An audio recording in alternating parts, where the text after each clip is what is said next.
आज दिनांक 5 अक्टूबर 2020। Online class कक्षा 6, 7, 8, 9, 10, 11 और 12। नैतिक शिक्षा। नैतिक शिक्षा में आज विस्तार को संकीर्ण करने की शक्ति पर हम विचार करेंगे, जो हमारी सातवीं भुजा है, सातवीं शक्ति है, जिसका उपयोग करके हम अपने जीवन को आगे बढ़ा सकते हैं। विस्तार को संकीर्ण करने की शक्ति। विस्तार फैलाव, संकीर्ण, संकीर्ण का मतलब होता है सकरा, छोटा करना। फैलाव है जो बहुत बड़ा लोग फैला देते हैं, विस्तार कर देते हैं, तो बहुत बड़ी समस्याएं आती हैं। जितना ही संकीर्ण होता है, जितना ही कम होता है, उतना ही काम करना आसान होता है। लोग करते क्या हैं? बीती हुई बातों को सोचते हैं, वर्तमान में जो कार्य करना है उसको नहीं करते हैं, जबकि बीती हुई बातों को सोचते सोचते परेशान हो जाते हैं। किसी ने कुछ कह दिया, अगर कुछ ऐसा कह दिया जो खराब लगे, बुरा लगे, तो उसको जीवन भर याद रखते हैं, वो कभी भूलता ही नहीं। लोग कहा करते हैं ये बात हमको कभी नहीं भूलेगी और भूलता भी नहीं है। उसी को सोचते रहते हैं, उसी को सोच करके परेशान होते रहते हैं, और जिसने कहा उसके ऊपर तो कोई असर ही नहीं पड़ता है, और जिसने सुना और लेके बैठा हुआ है वो हमेशा परेशान रहता है, हमेशा याद रखे हुए है, जबकि उसको भूल जाना चाहिए। यही है विस्तार। जो वर्तमान में जीते हैं वो विस्तार में नहीं होते हैं। आज जो करना है वही करना है। वर्तमान में जीकर सदैव व्यस्त रहते हैं, क्रियाशील रहते हैं, वही भाग्यशाली होते हैं। उन्हें पीछे की बातों को, बीती हुई बातों को सोचने का समय ही नहीं मिलता है। वही सुखी होते हैं, प्रसन्न होते हैं, भाग्यशाली होते हैं, धनवान होते हैं। ये हम सीखते हैं कछुए से। कछुआ तो सभी ने देखा होगा कि उसको जब किसी प्रकार की किसी खतरे का संकेत होता है तो वो अपने सभी अंगों को अंदर कर लेता है, समेट लेता है, संकीर्ण कर लेता है। अंदर करने के बाद वो निश्चिंत हो जाता है, सुरक्षित हो जाता है, अपने को सुरक्षित महसूस करता है। फिर क्या होगा उसे पता नहीं है। इसी प्रकार हमको भी अपने को शरीर न समझ करके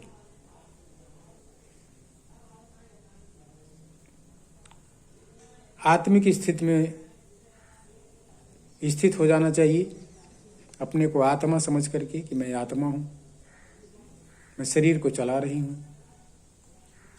आत्मिक स्थिति में स्थित होकर के परमात्मा को याद करना, ईश्वर को याद करना, खुदा को याद करना, गॉड को याद करना। उस स्थिति में स्थित हो जाने के बाद फिर जितनी भी समस्याएं हैं, जितने भी दुख हैं, सब समाप्त हो जाते हैं। परेशानियां महसूस नहीं होती हैं और ईश्वर से शक्तियां मिलने लगती हैं। इसमें तमाम प्रकार की शक्तियां हैं: ज्ञान, पवित्रता, प्रेम, शांति, सुख, आनंद, आत्मबल आदि बहुत सी ऐसी शक्तियां हैं जो मिलने लगती हैं, जो पावरफुल बनाती हैं, निश्चिंत कर देती हैं, चिंता मुक्त कर देती हैं, और हम अच्छे ढंग से अपने कार्य को संपन्न कर सकते हैं। एक आयोजन था जहाँ पर मुख्य अतिथि के रूप में एक नेता को बुलाया गया था। वहाँ पर जब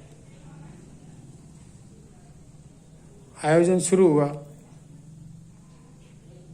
तो जो वहाँ की आयोजक एक बहन थी, उन्होंने बताया कि लोग विस्तार में जाकर के भयभीत होते हैं, भविष्य की बातें सोचकर, बीती हुई बातों को सोच करके परेशान होते हैं और विस्तार में जाने की वजह से ही कार्य को अच्छे ढंग से कर भी नहीं पाते, कार्य को करने में भय महसूस करते हैं। अगर आत्मिक स्थिति में स्थित हो जाएं, हम अपने को आत्मा समझें कि हम आत्मा हैं, तारे के रूप में भ्रिकुटी के बीच में चमकती हुई रूह, सोल के रूप में हम हैं, तो परमात्मा से जुड़ जाएंगे, क्योंकि उनका रूप भी वही है, तारे जैसा। क्योंकि हर धर्मों में यही कहा गया है, भगवान जो है प्रकाश बिंदु के रूप में है। उदाहरण के लिए बाइबल में कहा गया है, God is light, point of light, प्रकाश बिंदु गॉड को कहा गया। कुरान शरीफ में नूर इलाही, नूर का मतलब प्रकाश, इलाही भगवान, प्रकाश के रूप में। सनातन धर्म में, हिंदुओं में ये कहा गया है ज्योतिर्लिंग। ज्योतिर्लिंग का अर्थ होता है प्रकाश बिंदु। हम भी प्रकाश बिंदु के रूप में हैं और भगवान भी ज्योतिर्लिंग यानी प्रकाश बिंदु के रूप में, प्रकाश पुंज के रूप में हैं। इस बात को सभी धर्मों ने माना है।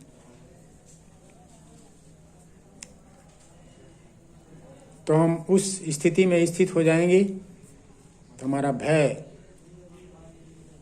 दूर हो जाएगा, किसी प्रकार का भय नहीं लगेगा, किसी प्रकार की दुविधा नहीं होगी, क्योंकि परमात्मा से शक्तियां हमको प्राप्त होने लगेंगी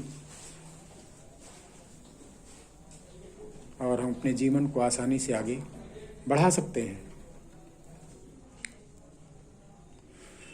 तो वो जो मुख्य अतिथि थे, उनको बोलने का मौका मिला, बुलाया गया उस आयोजन में। तो उन्होंने सबसे पहले अपने प्रवचन में वो बहन द्वारा बताई हुई बातों को याद करते हुए उनको धन्यवाद दिया। आत्मिक स्थिति में, आत्मा के रूप में स्थित होकर के आदमी निर्भय हो जाता है। उन्होंने अपना अनुभव बताया कि मुझे जब यहाँ का निमंत्रण मिला तो मैं भयभीत था, डर रहा था कि वहाँ जाऊँगा, पहली बार जा रहा हूँ और ऐसी संस्था में जहाँ पर विद्वान जन हैं, विद्वानों की मंडली है, वहाँ पर उनके बीच में मैं क्या बोलूँगा, भय लग रहा था। लेकिन ये बहन की आवाज़ सुन करके, बहन की वाणी सुन करके मेरा भय दूर हो गया, एकदम दूर हो गया। मैंने अपने को शरीर न समझ करके आत्मा समझा, आत्मिक रूप में स्थित हुआ। बहन के बताए हुए अनुसार मेरा भय ही समाप्त हो गया। इसी तरह एक उदाहरण और,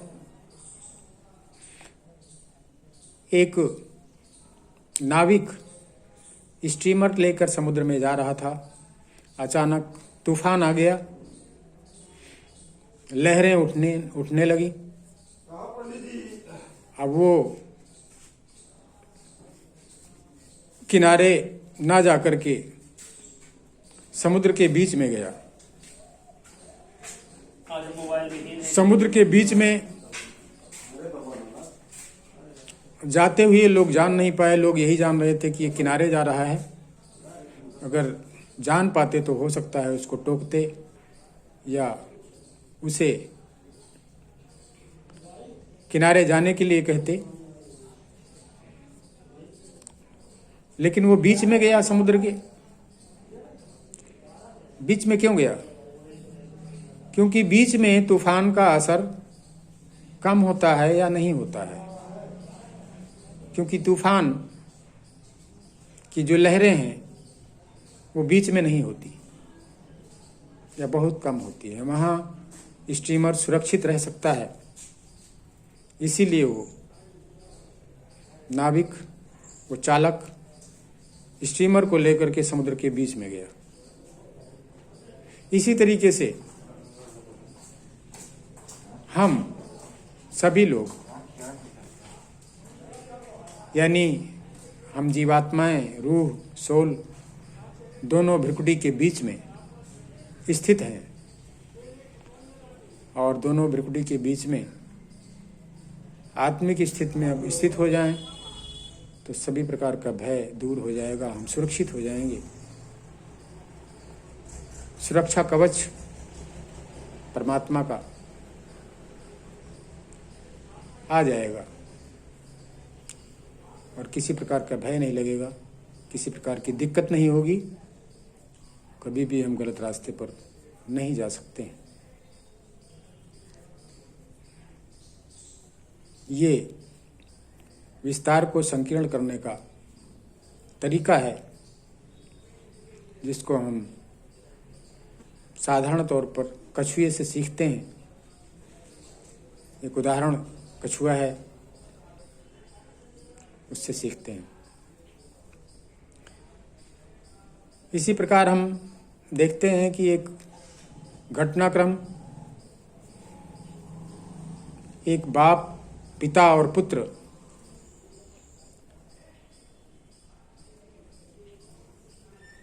एक गधे को लेकर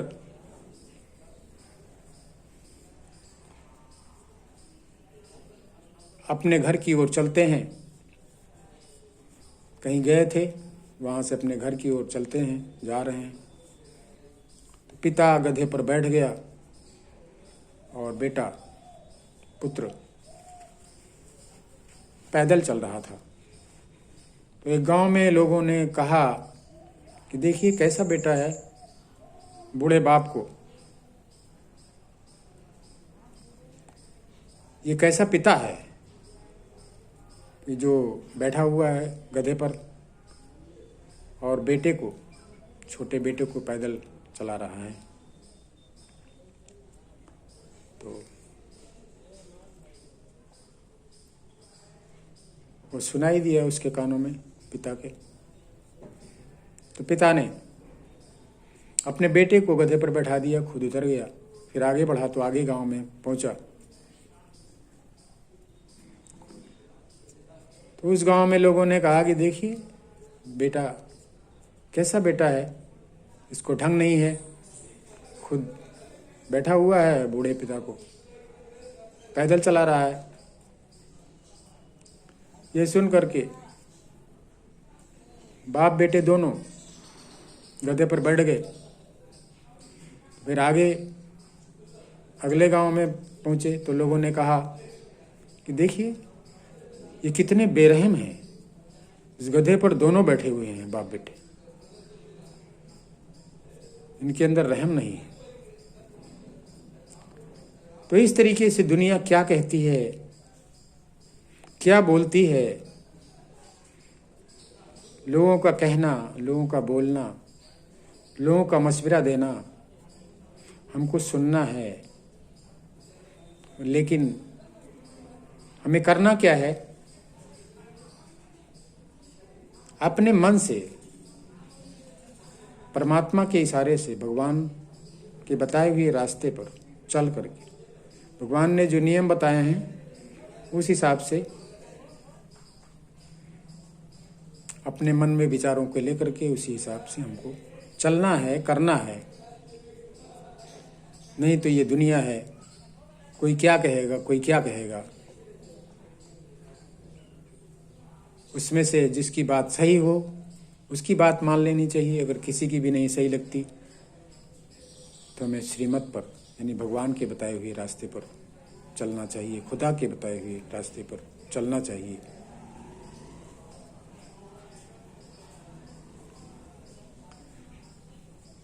तो यह है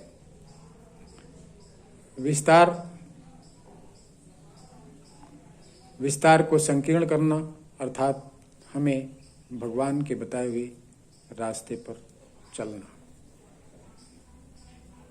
भगवान ने जो कुछ बताया है उसकी जानकारी करना, अपने धार्मिक ग्रंथों को, अच्छी बातों को, सकारात्मक विचारों का अध्ययन करना, सकारात्मक बातों का अध्ययन करना, समझना, परखना और परख करके सही निर्णय लेना, सही निर्णय लेकर के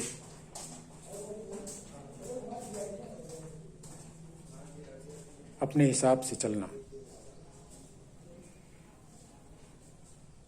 नहीं तो दुनिया के हिसाब से कोई चल नहीं सकता, कोई कुछ कहेगा, कोई कुछ कहेगा।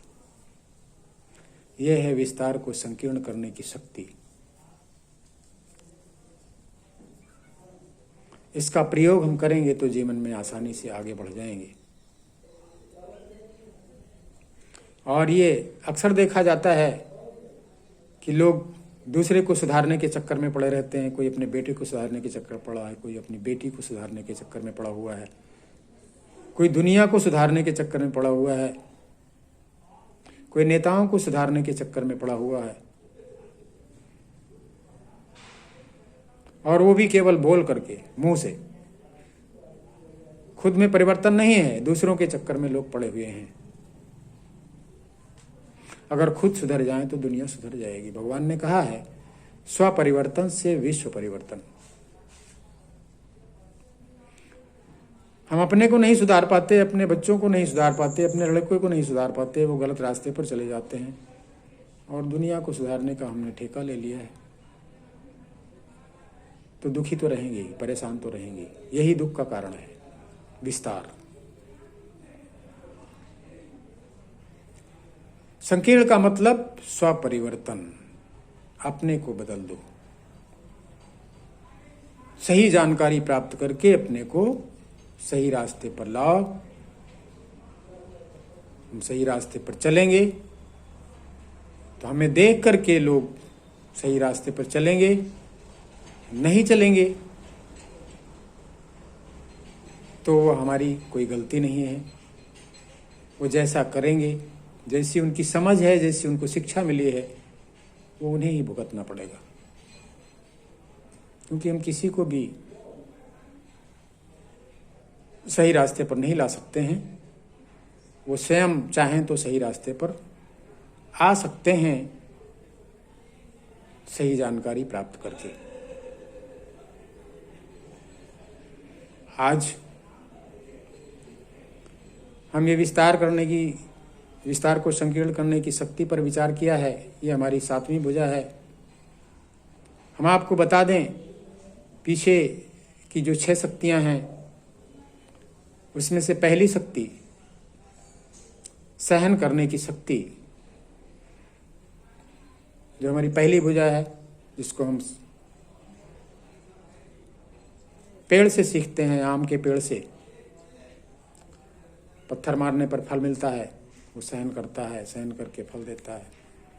दूसरी समाने की शक्ति, समुद्र सब कुछ समा लेता है। तीसरी परखने की शक्ति, उसको हम जवाहिरी से सीखते हैं, जो परख लेता है जवाहिरी, सोना कैसा है, हीरा कैसा है। परखने के बाद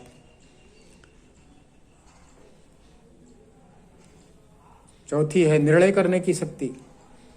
परख के बाद ही निर्णय होता है, फैसला होता है, जिसको हम तराजू से सीखते हैं।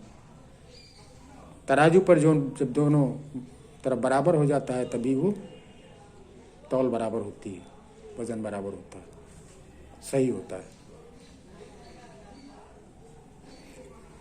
पांचवी सामना करने की शक्ति, उसको हम 100 से सीखते हैं। लाश, जब लोग कोई मरता है, किसी की मृत्यु हो जाती है, उस समय दुख के समय सामना करना। लेकिन लोग क्या करते हैं? लोगों का सामना करते हैं, लोगों का सामना करके लड़ाई करते हैं, झगड़ा करते हैं, मुकदमेबाजी करते हैं, परेशान रहते हैं। लेकिन सामना किसका करना है? दुर्गुणों का, दुखों का। और छठवीं है सहयोग करने की शक्ति, जिसको हम कृष्ण के गोवर्धन पर्वत उठाने से सीखते हैं, जिन्होंने लोगों की, तमाम लोगों की सहायता से, सहयोग से, हाथ की कनिष्ठिका से, छोटी उंगली से पर्वत उठाया था।